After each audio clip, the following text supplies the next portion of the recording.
Hassan stood up in the shock. He turned around and watched Lei Yun gallop towards here. Hassan stood up in the shock. He turned around and watched Lei Yun gallop towards here. The heavy rain washed the iron rider, and the mud splashed between the horseshoes. The wolves screamed and ran, and the long-lost sense of oppression swept the battlefield. This is the edge of the North Rail riding. When Xiao Qie appeared in the Zhongbo battlefield, Hassan's attack failed. He failed to break into Duanzhou City. Instead, he lost the Titans and elite here, and if he stays behind, he will consume. He should withdraw his troops at this moment. The gate striker had turned his head, and the messenger behind the trench was waving the Hongying flag while flying. The North Rail rider who had grown into a dragon intercepted the southeast, and the scorpions pushed the siege equipment and began to retreat to the Chashire River in the east. The gate of the city opened immediately, and Hutaitai rushed out with the knife of the defending army who had been deflated for 2 days, and shouted, "Eri is here!" Hassan turned over the empty horse with a machete, and used the edge sand to let the elite out of the line, divided into 2 barriers behind the palace, blocking the Genie Ride and the North Iron Ride on the west and southeast, and fighting for the retreating heavy team time. Fu Jun. Huo Lingyun ran a horse with one hand and rushed to Shun Zichuan with the wind stepping on the frost coat. Shun Zichuan picked up Yang Shanxue with his left hand. He didn't get on the horse, but watched Hassan lead the elite gallop south to face Xiao Qie. The monarch said, "Ready?" Huo Lingyun responded quickly. He immediately raised his arm and shouted toward the city wall, "Ready!" Hassan's back was about to sink into the heavy rain, but his red hair was too dazzling, like a living target lit in the rain. Shun Zichuan stared at him as if staring at a moving rabbit. Hassan seemed to perceive what was happening in the rain.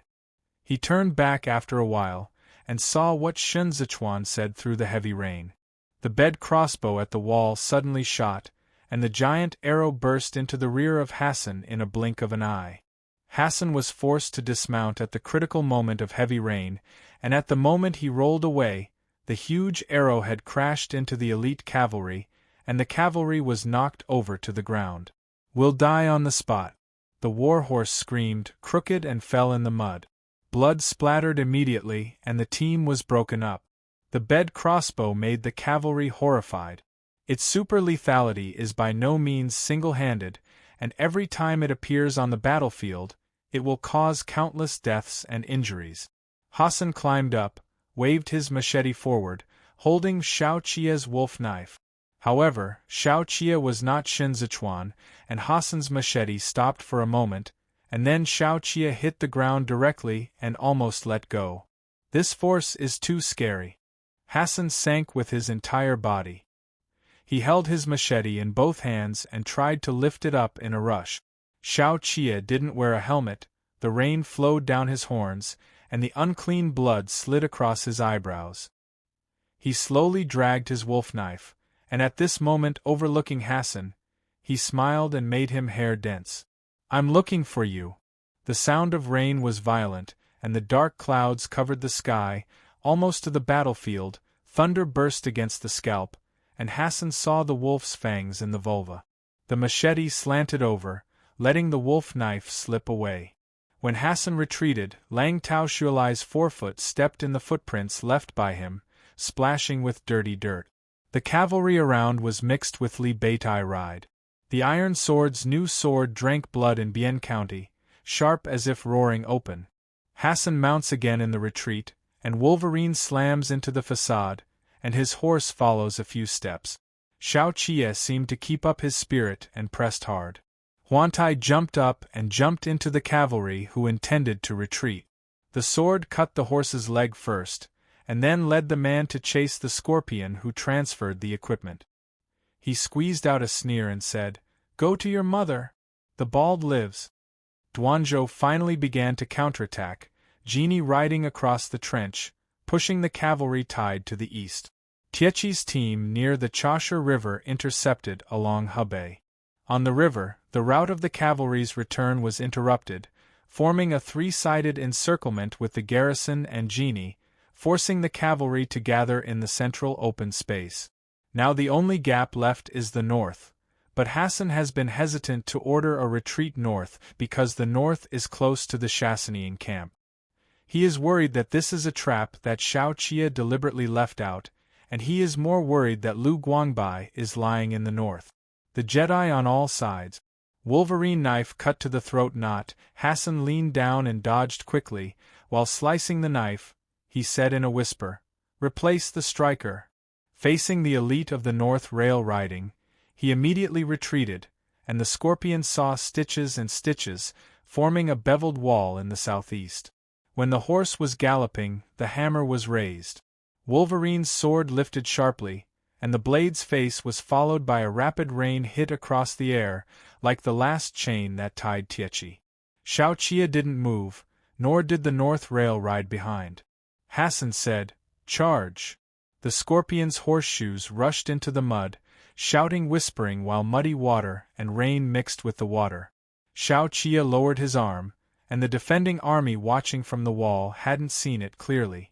He heard the neat cladding sound from Tietchi. Tietchi even stole the knife at this moment. Shao Qie hurriedly turned out the new long sword in front of him, and Tietchi opened the cover of the iron sheet, and only heard the sound of "wow," and the long knife was exposed on the side of the horse's belly. The long knives did not see blood in Bian County. They only exposed their sharp edges in the Chashur Tiankang. It was now raining, and the sharp blades were still raining. The Scorpion's hammer slammed into the front, and the North rail riding Huoran opened.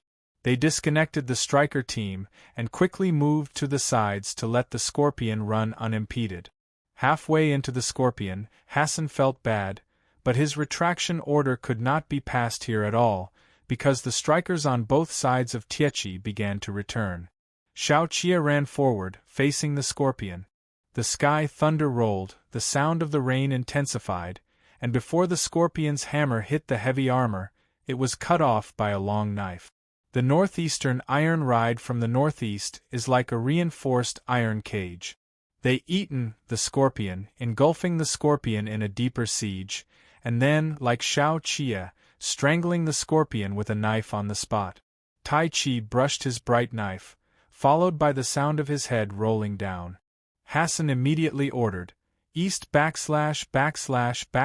sudden. Can't fight anymore." The cavalry's advantage disappeared here, and the Scorpion rushed into the iron ride to surround it only to be killed. Hassan ventured into Duanzhou. He has lost too much here and must stop the loss immediately to cross the river as soon as possible. The Scorpions in the rear gave up fighting, and they started to urge the infantry pulling the equipment, all rushing east. Hassan walked in the rain, the cold rain hit his cheek, and he stared forward, killing a blood path at high speed. But suddenly a horseshoe sounded from the side. Lang Tao Shui Jin gave no hesitation. Hassan's machete was knocked out of the gap in the block. Shao Qie was faster. Both men were galloping. They rushed into the storm like shells. Hassan rushed to the edge. The Gobi on the Chashur River was ahead, and the launching cavalry was inseparable from the barracks ambushing here, and the shoal was red. Hassan rushed into the river, and Lang Tao Shuijin rammed the warhorse's side neck and smashed Hassan's warhorse. He had to hold the reins to control the horse. Shao Qie waved his knife and cut Hassan's reins. The warhorse was unable to turn around and took Hassan into the shallows. Hassan rolled off when he landed, and his thorn was dropped beside the trench when he was fighting with Shin Zichuan. At the moment, he only had a machete and a dagger. The killing sound around him was deafening. He raised his hands with his free hands and wiped the eyes covered with dirty blood. Shao Qie also fell to the ground.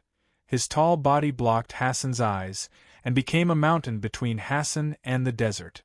Hassan raised the scimitar blade to his chest, adjusted his breathing, and rushed while Shao Qie came in fiercely.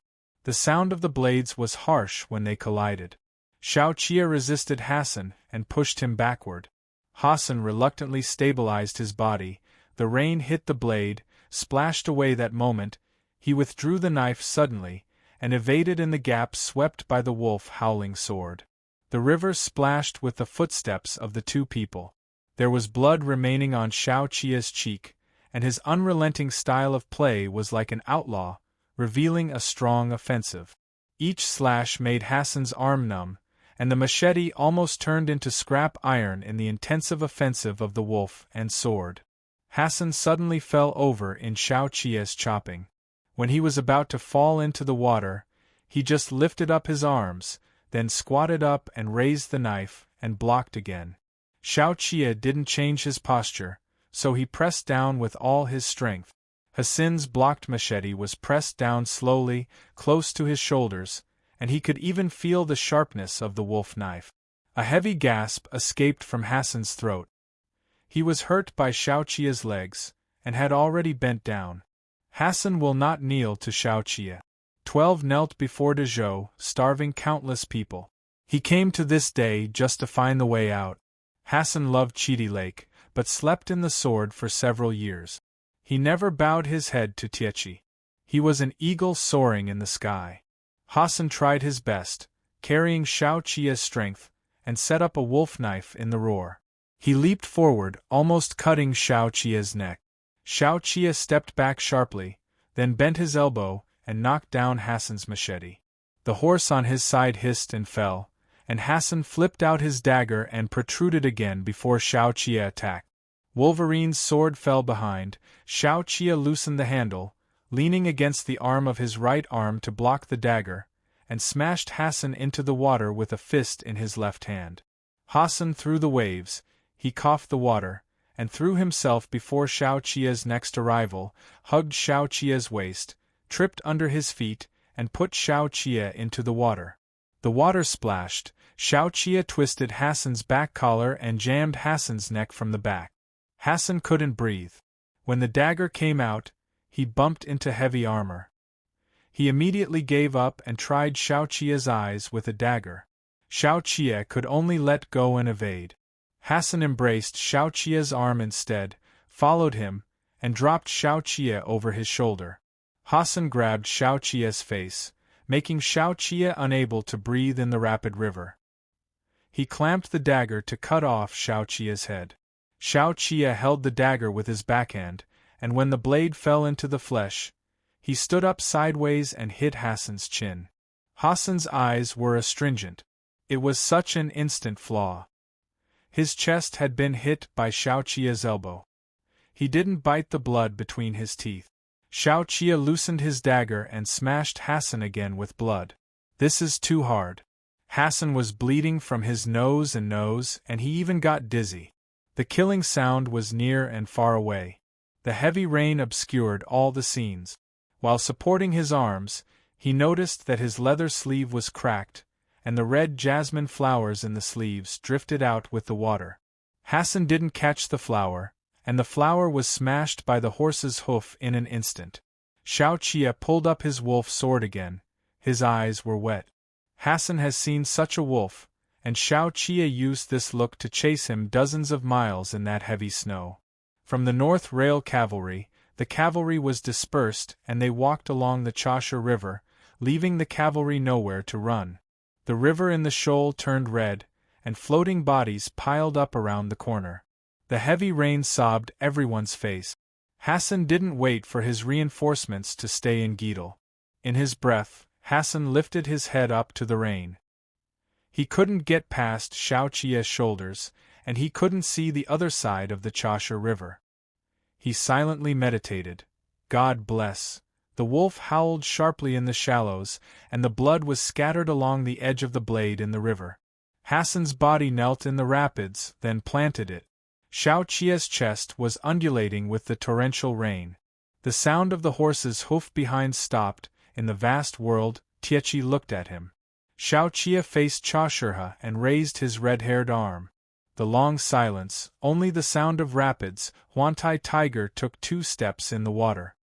He threw away his knife and cried forward, "Win! We!"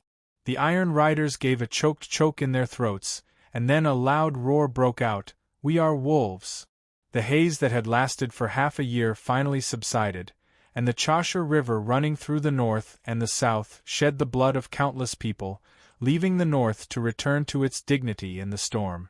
Xiao Qie clenched his fists, his eyes red in silence. The rain turned down, and Xiao Qie retreated to the gate of Duanzhou. The garrison horses began to clean the battlefield non-stop, the water in the urn overflowed, the road in front of the door was soaked, the horseshoes were all mud inside, and everyone was dirty. The rain turned down, and Xiao Qie retreated to the gate of Duanzhou. The garrison horses began to clean the battlefield non-stop, the water in the urn overflowed, the road in front of the door was soaked, the horseshoes were all mud inside, and everyone was dirty.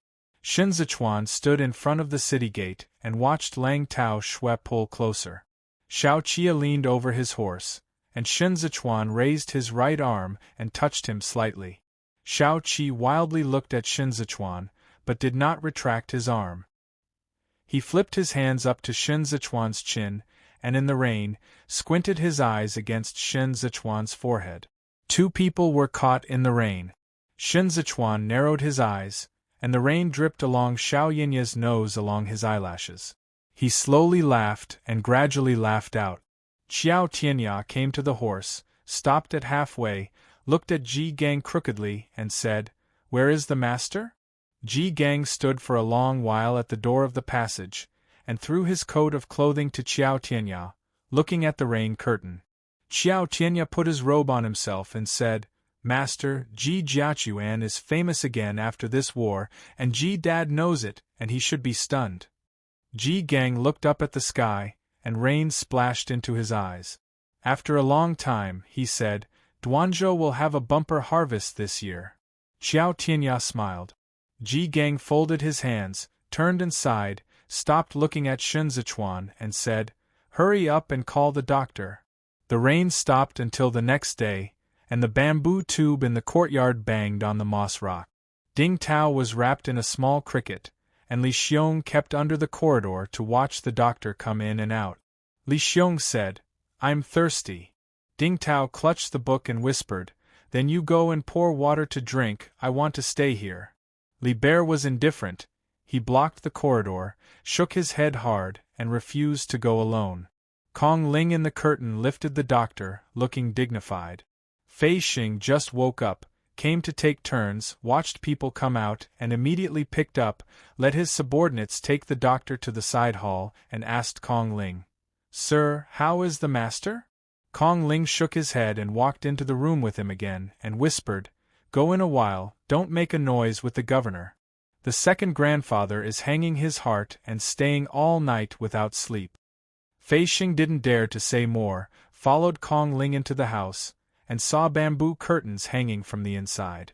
Xiao Qie, who had taken off the armor, was looking at the prescription, saying, "It will be inconvenient to hold the knife in the future, the fingers." Fei Xing felt bad after hearing these two sentences. He sank down and saw Xiao Qie's grim look, making everyone in the room look cold. Waist, calf. There was also the right arm that was almost removed by Hassan. Shen Zichuan just came back yesterday, and people still look good. After washing his face, he can see that his complexion is pale. The right fingers were swollen, and they fell into the slugs when they fought against Hassan. They scratched and soaked in dirty water. Finally, Yang Shanshua leaned on his left hand and his right hand couldn't move at all. He didn't go back to the city, pretending to be light and light. In fact, the wound on his waist was torn when he stood up.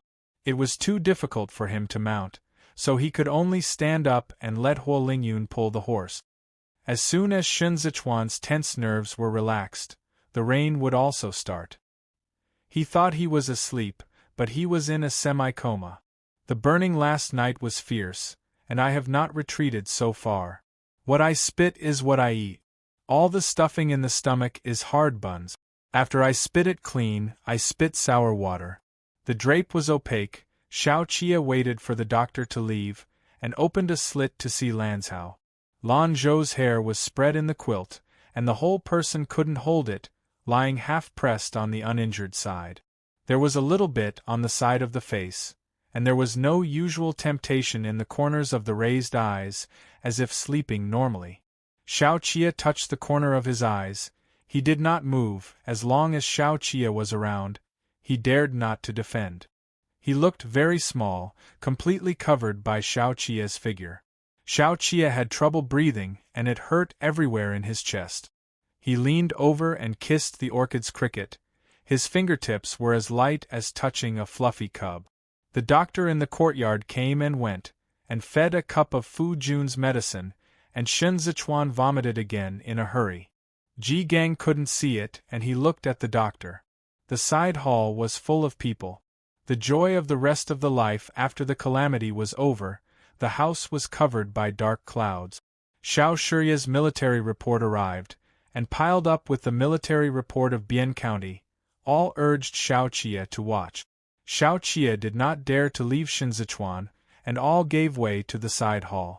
While he was drooling, he stood in the side hall while listening to the doctors talking eloquently while reading the military newspaper. Ding Tao did not dare to make trouble here, holding Li Xiong's sleeve and said, "There is a kettle under the porch, I'll give you a drink." Li Bear's feet didn't move.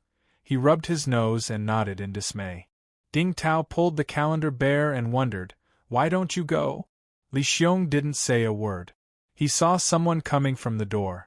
Fei Xing was taking the newly arrived doctor to walk in. He blinked past the porch and lifted the curtain to enter the room. There was Mr. Kong Ling and others in the room, watching. The new doctor is Zhou Jing, with a Fanzhou accent, saying, "The body of the prince must not be exposed to rain. If you spit it like this, the medicine must not be used." The box opened, took out the needle pouch, and showed Gao Zhongxiong on the side. "I'll put some needles." Kong Ling stood up and said, "Not busy at first, wait for the second grandfather to come over before making a decision."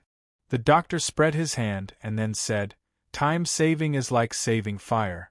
Otherwise, you must send someone to urge the second grandfather to come over and I will prepare everything." Gao Zhongxiong responded in a continuous voice, went out, and walked to the door to find Li Xiong blocking the door. The doctor turned his back, raised some curtains and walked in, with his mouth still telling the medicine boy, "Put the box in." Fei Xing noticed something when Yao Dong closed the needle pouch. He grasped the handle of the knife sharply and drank, "Stay." However, the medicine boy immediately shook his hands, and the coldness of the needle capsule suddenly appeared. Fei Xing could hide, but the gentleman couldn't hide. He could only pull his sword to block. A burst of ding-dang-dang, hidden weapon crashed into Kong Ling. The outer table and chair dang-dang overturned, and Kong Ling did not stand firmly. When he fell on the coffin, he stretched out his hand and shouted, "Come, come!" The doctor had stepped into the room, and the bamboo curtain fell down, blocking everyone's sight. Fei Xing was so frightened that he jumped out of his sweat before he stepped out and was stopped by Yao Tong holding his chair. Fei Xing lost his voice. "Protect the prince!" The guards under the porch had no time to break into the window. Gao Zhongxiong was suddenly knocked to the ground, and saw that Xiong Jianbu was flying, yelling and rushing into the room, and a fierce man threw the doctor to the ground. The two bumped into the bed and stunned. The doctor pinned Li Xiong's eyes straight with the steel pin clamped at his fingertip. Li Xiong's hand twisted, and he pulled the doctor's head back to the ground. The doctor was dizzy, and held Li Li's neck with his backhand, twisted and turned the Li Bear to the ground, and caught Li Bear's neck. Two people tumbling down the low table in the middle, the teapot fell, and the hot tea splashed on Li Xiong's face. Li Bear panting, throwing a punch in the face of the opponent, and finally emptied. The doctor held the Li Xiong. Li Shi's face slammed in the broken pieces of porcelain, covered with bloodstains, and he shouted, "Snake! Snake!" The doctor held up the steel needle, but suddenly his back sank, and the whole person was knocked over and rolled to the ground. He covered his face, whispered something in a whisper, and quickly touched the fallen steel needle. Xiao Qi wildly dragged the collar of the four-legged snake and hit the ground. I only heard a few muffled sounds outside, and no more sound. The guards held the medicine boy, and before Fei Xingqi was out of breath, the bamboo curtain was smashed, and the doctor with blood on his back rolled on the outer symbol, and was out of breath. Xiao Qia's face was cold and fierce, and he was crying, "From the courtyard to the gate, one person blocked me in 10 steps. Who screamed, 'Get out!'" He suddenly fell on his knees inside and outside the courtyard. The guards of Manchuria even let the other party enter the inner room in a grand manner. Fei Xing didn't stop cold sweat, slamming his head on the ground, dare not say a word. As soon as Chen Shi arrived, the atmosphere inside Duanzhou changed suddenly. The streets were full of soldiers, the garrison and the band army alternated patrolling, the 4 doors closed tightly, and the snoring of military boots and sabers was everywhere. The atmosphere in the house is heavy, and the guards are waiting for their heart, and they dare not relax any more. As soon as Chen Shi arrived, the atmosphere inside Duanzhou changed suddenly. The streets were full of soldiers, the garrison and the band army alternated patrolling, the 4 doors closed tightly, and the snoring of military boots and sabers was everywhere.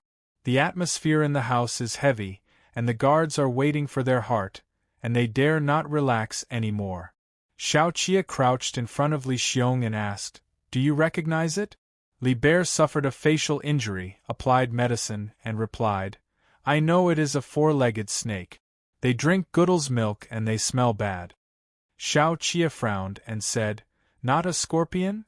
"Before, it was a scorpion," Li Xiong said anxiously, "a little stubborn. Later it became a snake." Ding Tao was confused and said, "What was before and what was not?" "They are 4-legged snakes," Li Xiong patted his arm. "My elder brother talked to them, they talked to the sea, the sea." He didn't remember Hai Rigu's name. It's not the same as the sea, not cattle and sheep. In the eyes of the 12, the scorpion was a sheep and goat of Goodle, with a low status. Xiao Qia remembered Zhuoli. Zhuoli is also a 4-legged snake, but Zhuoli has obvious edge sand characteristics, so it seems that the 4-legged snake is still a scorpion, just changed its name. 4-legged snake, Xiao Qia looked up at Li Xiong, guessing, 4-legged snakes are Amur scorpions, so they have a higher status than Achi and Harigu. Li Xiong raised his thumb and said happily, "Yes, they have land, they can run horses," he said, unhappy. "They are all bad, they beat people, don't play with scorpions, they are more expensive than scorpions." Xiao Qia turned his fingers against the bone and turned gently. Less than 3 days after Hassan died, Amur's 4-footed snake appeared in the courtyard. "Are they following the team from Zhuoli or are they here?" "You did a good job." Xiao Qia raised his hand and patted the bear's head. "Here is guarding the Fujuan here, and the second grandfather gives sugar. You have always been rigorous in this kind of thing. Qiao Tianyao went to prison without even getting through, how can there be such negligence today?" Fei Xing looked at the corpse, heard the words, shook his head, and said, "The assassin has a big face and speaks the local dialect more smoothly than you and me." He turned his head. "They still have their household registration certificate." Qiao Tianya glanced at the body. Shen Zichuan established the China Bow Yellow Book, and every household has a registered household. If these assassins have even their household registration, it means that they are likely to ambush in China Bow earlier than Shen Zichuan. "It's difficult," Qiao Tianya said in a deep voice. "It's hard to tell from hiding in the crowd. If there is a flaw, there is only one." Fei Xing nodded corpse's arm, tattoo. Qiao Tianya's eyes moved down, and she saw a 4-legged snake tattoo on the arm side of the body. In order to investigate the scorpions, the masters and princes recorded the names of tattooed people. Fei Xing said, "I have passed the book to Yu Xiaozai in Dunzhou. If there are no names of these 2 people, then they are the city break, it's always mixed in." Qiao Tianya nodded, looking at Fei Xing when he closed his hand, without a smile on his face, and said, "Have you ever thought about what they, as sneaking assassins, carry such obvious marks on their bodies?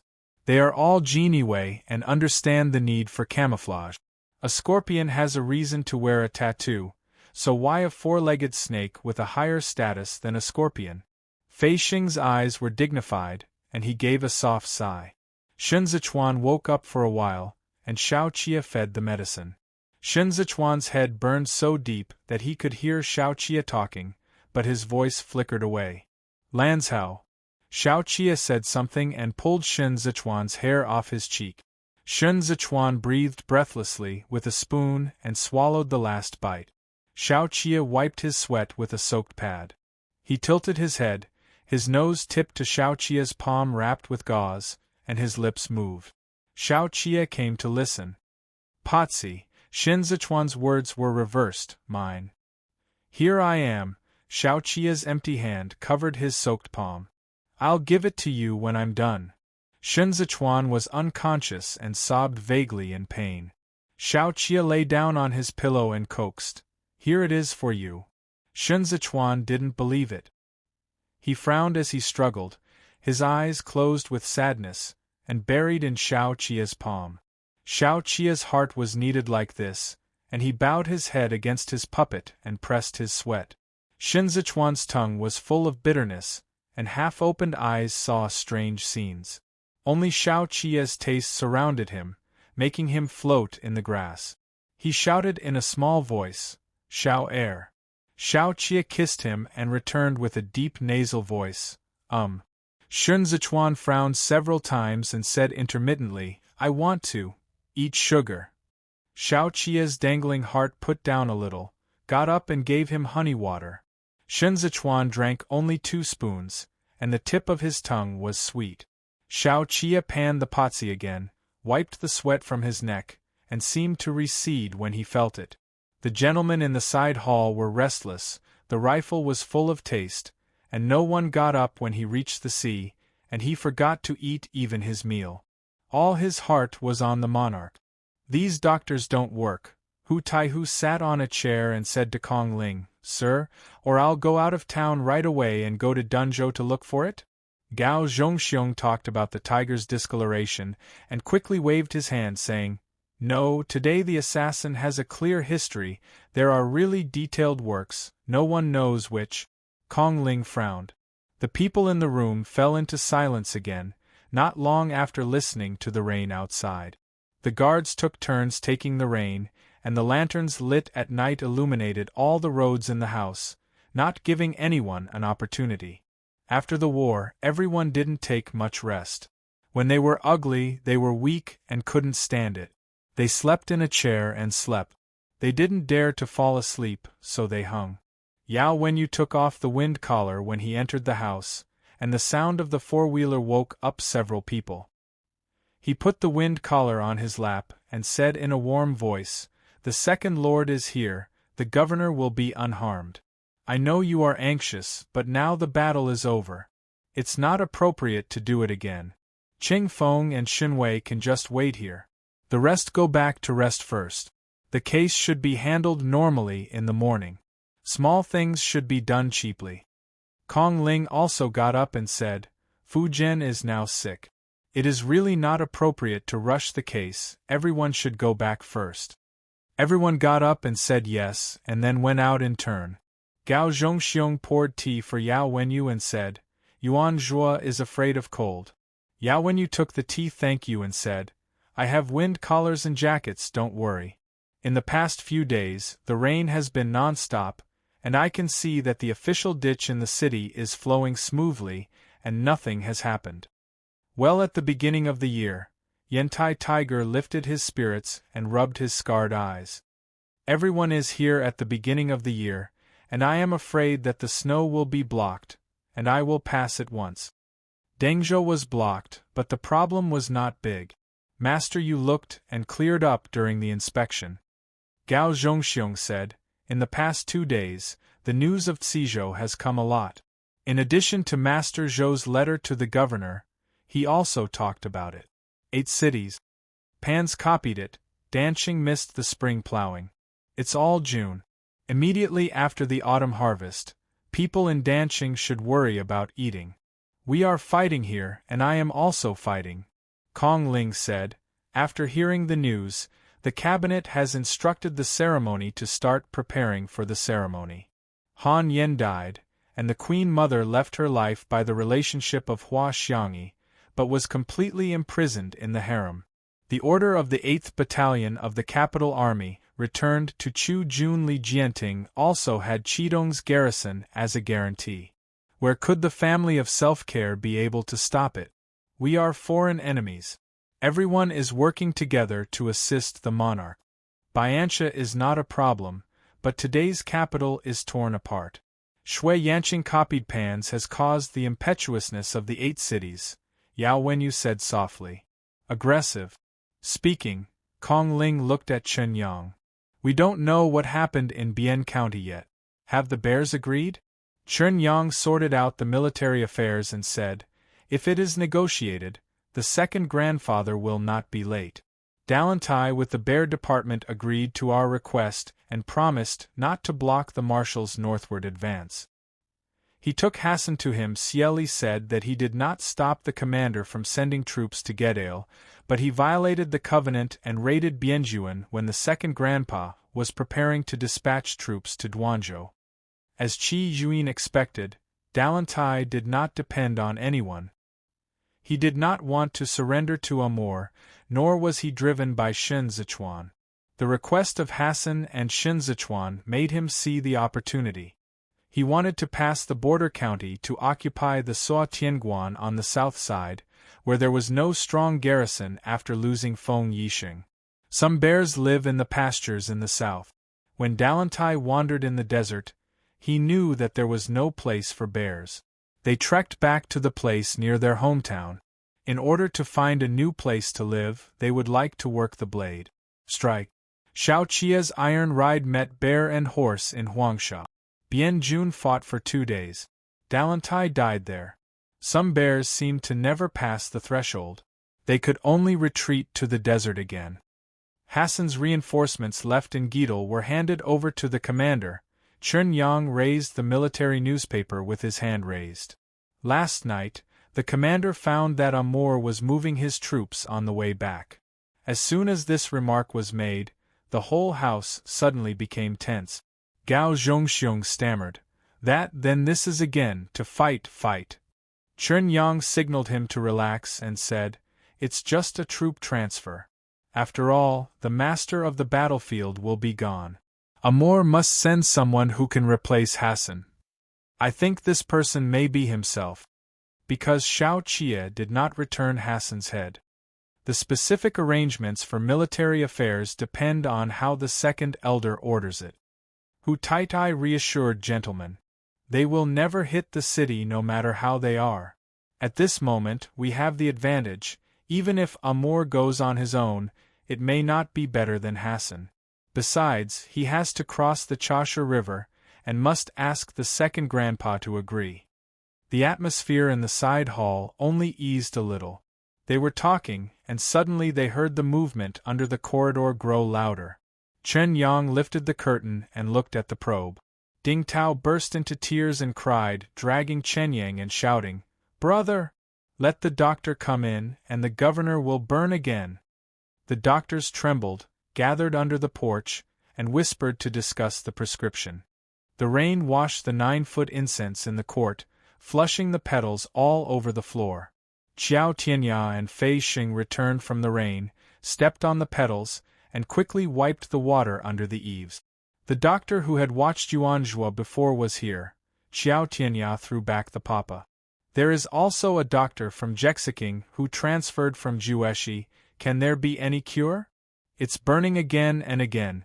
Chen Yang didn't dare to speak into the window, leaned over and whispered, "It is said that the vitality is broken, just like porcelain, and few dare to prescribe medicine." The same thing was said about Yuanzhua last time.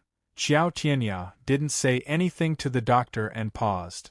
Fu Jun broke his body with medicine in his early years, but these days he adjusted it carefully at home and shouldn't.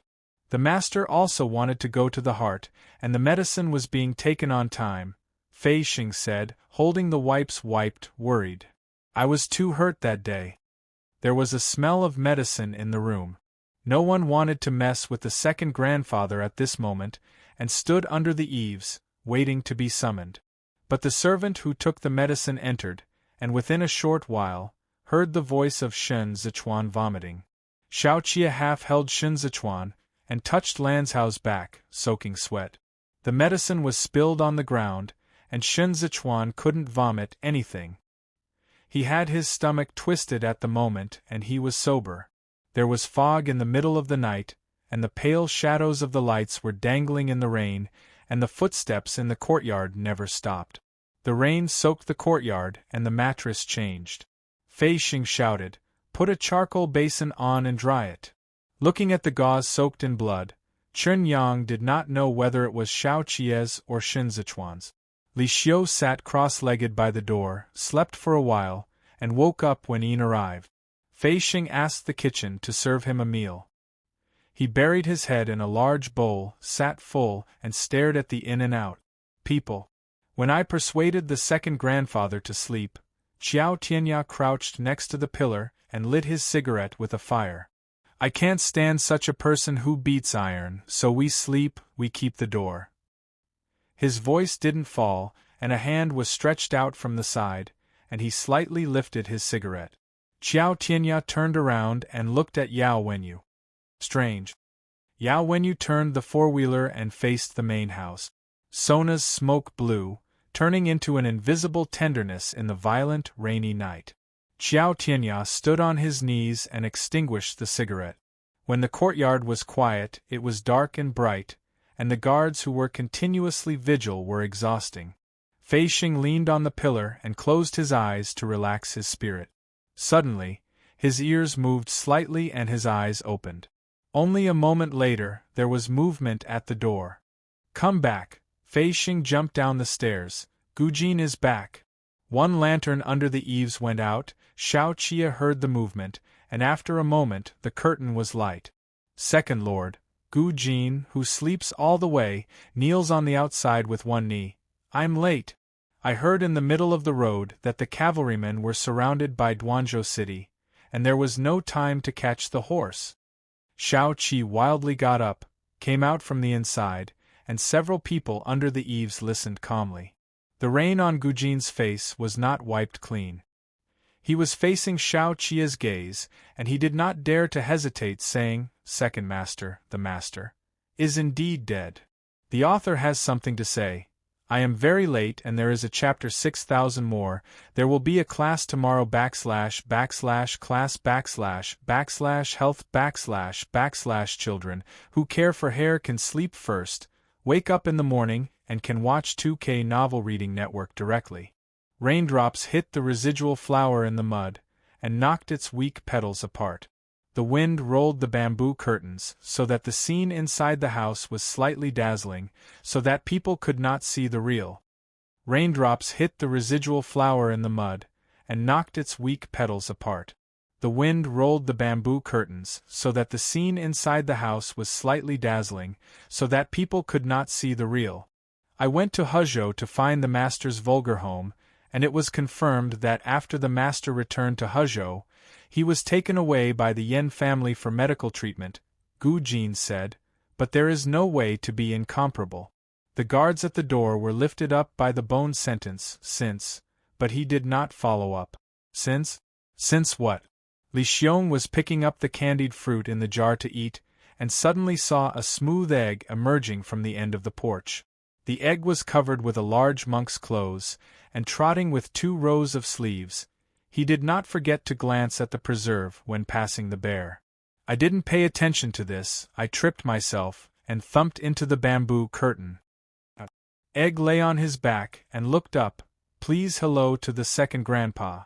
Everyone looked intently, turned out to be a 14-year-old young monk, smaller than Ding Tao. The little monk dragged his sleeves and folded his hands. His expression was solemn, and he said, "Amitba." With a Huzhou accent, he couldn't pronounce the word me, which sounded like Eotu Buddha. "Eerie," Gujin said, "the master is willing to return to Huzhou just for this kid." Since nodding his head, "It's for the little monk.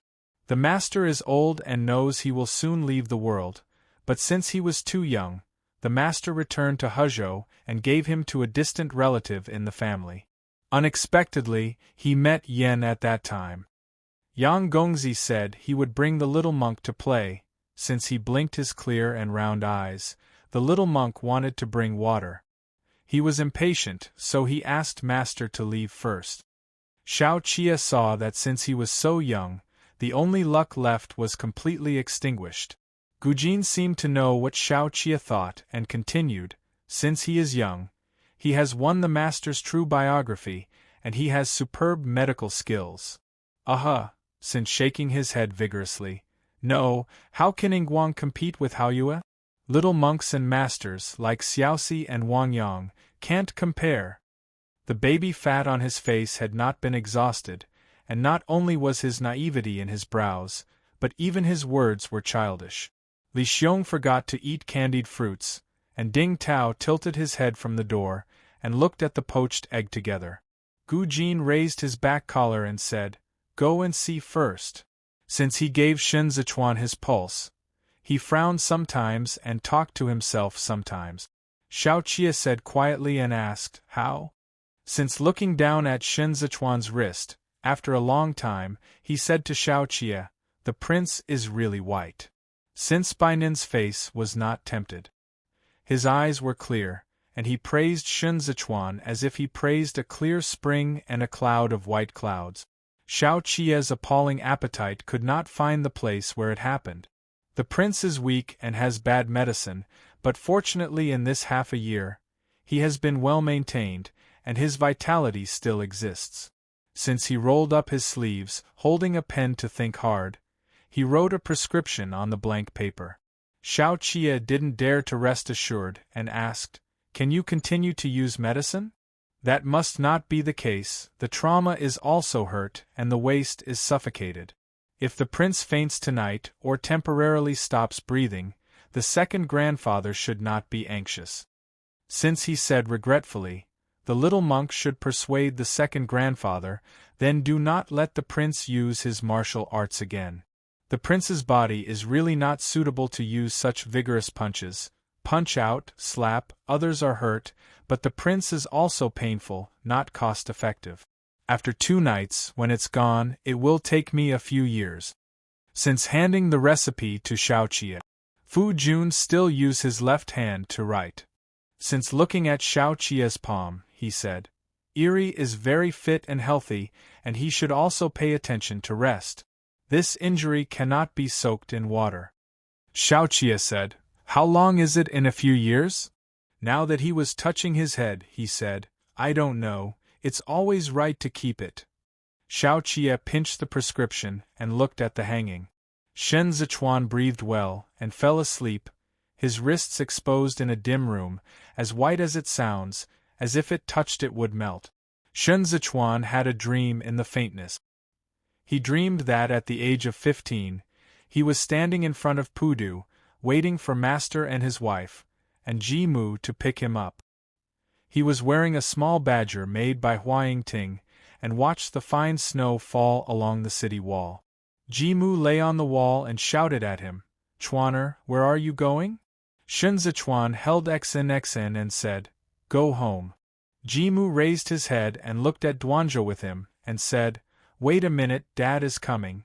Shen Zichuan couldn't remember why he was standing here. He waited from dawn until dark, and it was snowing, but he felt very hot. Ji Mu rubbed his arms and said, "Brother is a bit cold. Would you like to come up to fire?"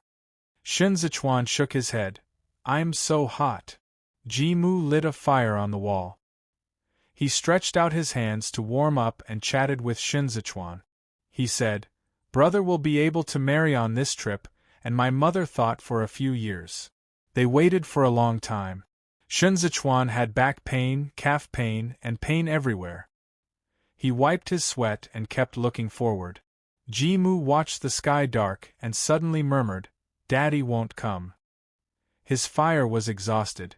He got up and put on the army knapsack aside, lay on the wall, grinned at Shen Zichuan, "Chuaner." Shen Zichuan looked up, took a few steps, and looked at him. Ji Mu said, "Brother's whistle is ringing, I can't wait, I'm leaving."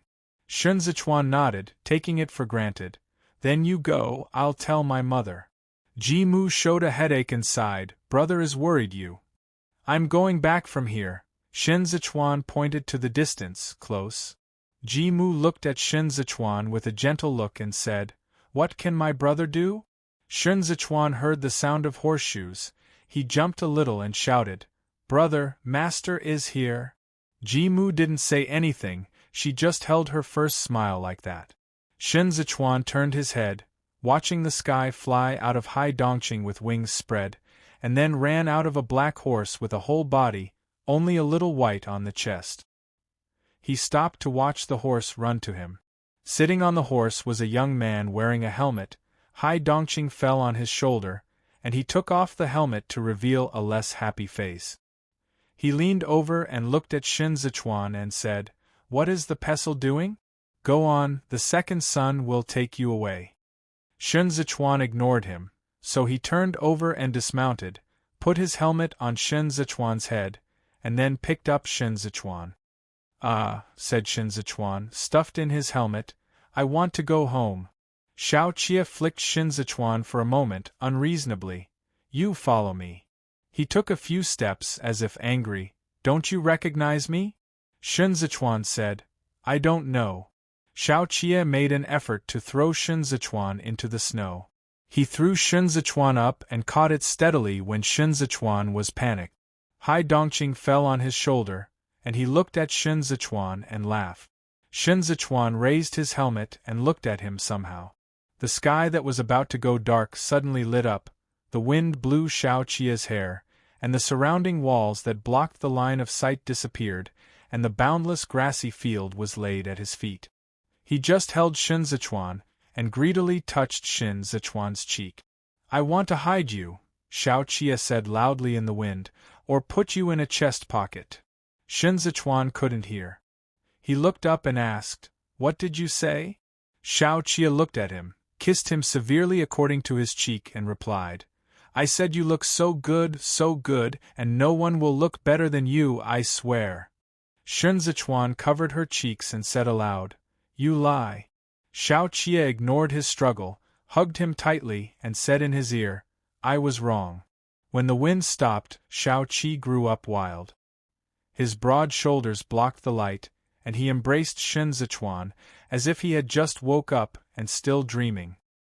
His untied hair was intertwined with Shen Zichuan's, spread across the bedding, with a small braid in the middle. Shen Zichuan opened his eyes, narrowed for a long while, and said sleepily, "Bound." "Well," Xiao Qie pinched his pigtail with his long fingers, "get married as a couple." Shen Zichuan just woke up, still slowing down. Xiao Qie rubbed his back and said, "It's time to get up." Shen Zichuan was rubbed slightly sideways and was lying on Xiao Qie's chest. Xiao Qie has cocoons on his hands and feels comfortable to rub. Shen Zichuan's eyes were about to narrow, and he still said to Xiao Qie wildly, "You are so noisy." Xiao Qie slammed him with his stubble chin and said, "I'll kill Shen Lanzhao by you." Shen Zichuan poked Xiao Qie's cheek with his right hand wrapped in a mule, and the two naturally took a sick kiss. The rain stopped for a few days, and Duanzhou became fine. Although modest, Shen Zichuan was able to get rice porridge on time in 3 days. The little monk stood by the window and said, "A Yotoa Buddha," reverently. When Xiao Qie asked him what he wanted to pay, he pointed to the sugar bowl of Li Shi without thinking. Everyone was relieved and passed the sugar bowl before Li Xiong refused. The window was open in the room, and Shen Zichuan was resting on his pillow, listening to Fei Xing's speech. "If it is a fine work, you really don't need to leave such an obvious tattoo on your body. Shen Zichuan's left hand holding Yuanzhuo's report is an important thing in these days. Gentlemen, it's not easy to make your own claim. Why are they carrying a 4-legged snake tattoo to distinguish them from ordinary scorpions? 4-legged snakes belong to Amur and claim to be a branch of the serpent department," Qiao Tianya said. "It is not surprising that Zhuoli is going to the battlefield with tattoos." I was confused. Xiao Qie asked, "What does Jujing say?" "Assassin's household registration is real. Fanzhou does have these 2 people, but it is very likely that they have been replaced," Fei Xing said. "After all, I only know the name but not the appearance. This is also no way out," Kongling said steadily. The Yellow Book must be filled out every year. Even if the state gates collect portraits when verifying the situation, they can't be kept for a long time. But Xiao Tianya's guess was correct. Why did the sneaked four-legged snake wear a tattoo? In this way, once checked, it will not run away at all. Amor took them as his personal soldiers, and even Zhuo Li lent to Hassan, indicating that he particularly valued these four-legged snakes. If you really want to distinguish yourself from the scorpion, then it has something to do with the scorpion that wanders in the territory of China. Duanzhou is not close to Guidel, and it is farther away from Amor. No matter how fast the horse can't spread the news immediately. Xiao Qia knew the military map on the east. Hassan's hunting falcon failed to fly back. The two four-legged snakes were not sent by Amor. Amor's troop deployment was the worst plan for Qi Juin to attack Guidel. Hassan did not return. He determined that Hassan's death could only be a matter of 2 days. Because Chashi couldn't cross the river, he couldn't be in the first few days. Heaven ordered the four-legged snake, and time was too late. Yao Wenyu looked at it and said, "Since the four-legged snake is a private soldier of Amor, he will not easily listen to the dispatch of others. If it was not the assassination order given by Amor, they could only be given in the name of Amor. They ordered." Fei Xing frowned. "If so, then there will be scorpions or four-legged snakes staying with us." He knows the direction of Duanzhou. Gao Zhongxiong was always the one who was nervous at once. He said, "Isn't that a bad thing? This person is very familiar with China Bo issues. If these four-legged snakes have lived in the country for a long time, even if they have a residence certificate, they will be recorded because of their tattoos," Xiao Tianya said. "They are newly mixed in." Yanmen searched so rigorously, Kongling said. They thought it would be too difficult for gods to unknowingly enter the city. They would need to avoid the inspection by the guards. "There is really a place to do that," Chen Yang saluted the governor slightly. "Isuzu scorpions are not interrogated in the territory, and they can follow Harigu freely. Hai Rigu's scorpions originally could only stay at the Beiyuan hunting ground, and were strictly guarded by the garrison, until they accompanied the North Rail to ride in the Chashir Tiankeng and did their work, and Zhongbua untied them. If the four-legged snake was mixed with him, then the tattoo thing would make sense." Fei Xing immediately said, "Harigu's negotiations with the Bear Department have not been completed, Master, otherwise I." "Why are you anxious? With the Bear Department retreating, the territory of the Mouse Department is completely vacant." Shen Zichuan put aside the report and said to Xiao Qia, "Give this land to Hai Rigu." Xiao Qia raised an eyebrow slightly. "Harigu signed a covenant with a Bear Department for me, but the Bear Department betrayed the agreement." Shen Zichuan's tired eyes implied fiercely, "Betrayal will have to pay a price, and this price will let Harigu go for me." The reason why Hai Rigu wanted to teach him to hide his four-legged snake in his scorpion group was to ignite the war as soon as possible. He wanted the land, and like Dao Tai, they were all seemingly vacillating, but they were actually working for their own benefit. Xiao Qia killed Achi in Chashir Tiankeng, Biancha Scorpion had no heads, and Hai Rigu had no competitors. If he returns to the desert at this moment, he is the only leader of the remaining scorpions. He dared to do even Yen Haru's business, and he could turn around and cooperate with Amor again due to changes in the situation. Shun Zichuan killed Hai Rigu, but only killed an exposed scorpion. Amur did not lack such a scorpion, so Shun Zichuan not only did not kill Hai Rigu, but also gave Hai Rigu the dreamland. He wants to let Hai Rigu stand here, firmly occupy the Zhongbua battlefield, and control the flow of scorpions, making it a tricky existence for Amor.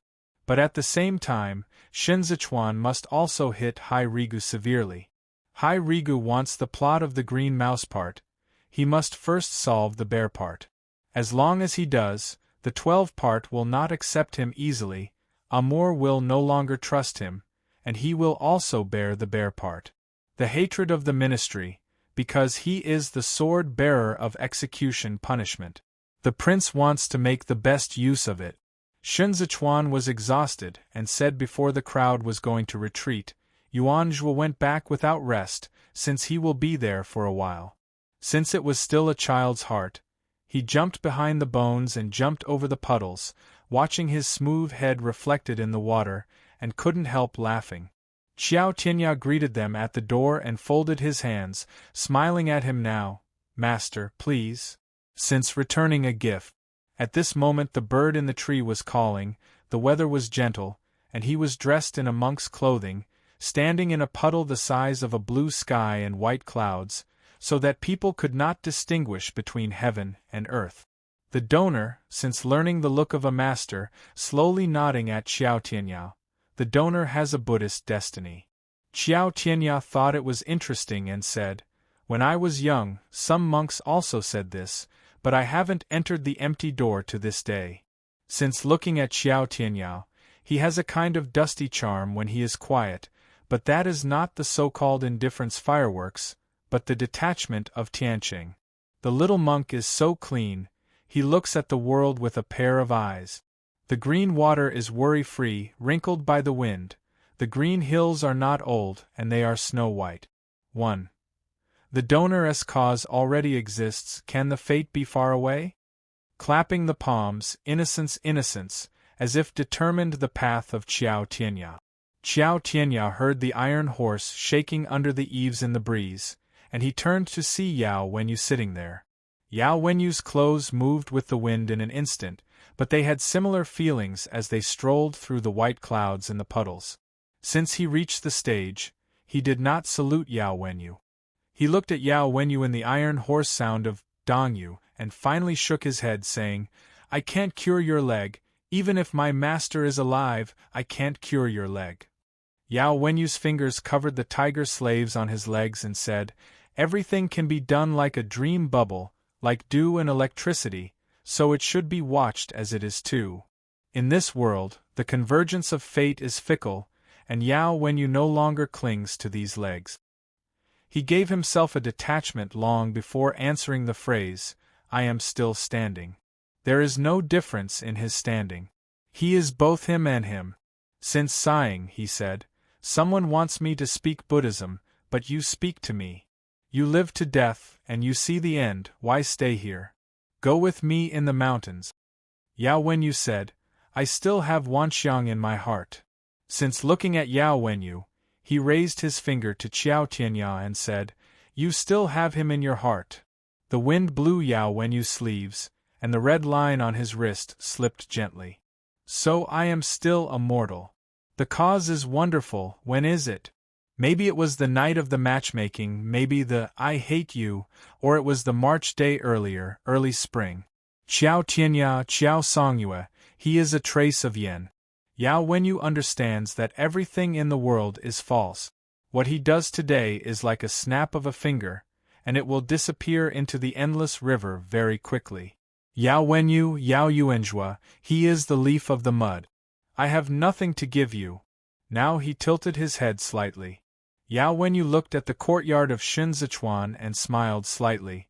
You have completed me. The yellow sand of Bianjuan fluttered the flag.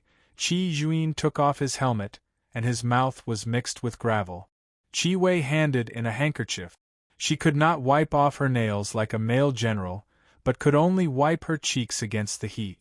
There are several military newspapers in Duanzhou, Qi Wei said. Here are the battlefields. The battlefield is Lu Guangbai. It's all about the retreat of the Biancha cavalry.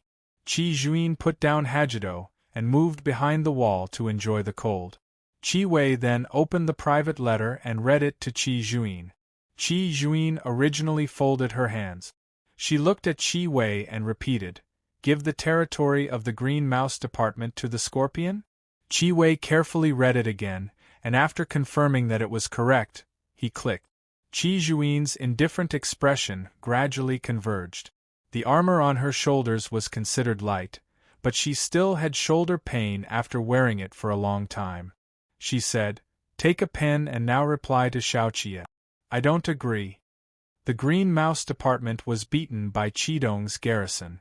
Qi Juin was not used in this place.